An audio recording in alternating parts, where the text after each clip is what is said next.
Democracy. The word democracy comes from an ancient Greek word demokratia, which essentially means rule of the people. Demos referring to the body of citizens that make up a city-state or polis, and kratos meaning power. In fact, the ancient Greeks are responsible for the invention of democracy itself, the first example of democracy in practice lying in 5th century BC Athens. The Athenians were incredibly proud of their political system at this time, minus a few exceptions such as Plato and Aristotle, who have publicly shared their objections to democracy in some of their writing. Opinions such as theirs deem democracy as equivocal to mob rule or rule of the uneducated masses.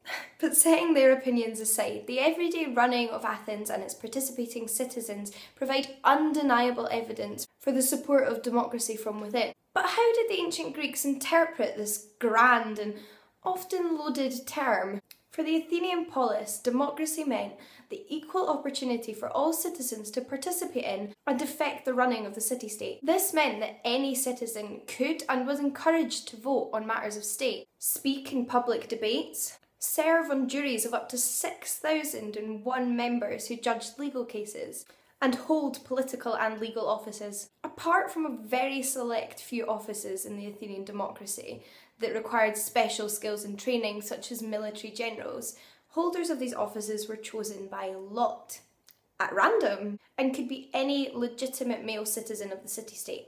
There was no voting for candidates or party politics, as in the eyes of the Greeks, this would leave affairs unfair and open to prejudices and bribery. From a modern perspective, the Greek ideals of democracy, which meant true equality regardless of class in legal and political affairs, were detrimentally flawed due to the exclusion of women, metics and slaves. However, knowing what you know now about the minds behind the word democracy, do you think that the ancient Greeks would have looked upon modern democracy with any less disdain? Is it still democracy when it veers so distinctly from the original definition of the word? Do we really live in a democracy? Quick disclaimer. Obviously parts of the world we live in do not live under democracy in any sense of the word. This video, however, is directed at countries that faithfully represent themselves as democracy in Parliament and out on the street. I would love to hear your thoughts on this video and the question that it poses. Thanks for watching. Bye!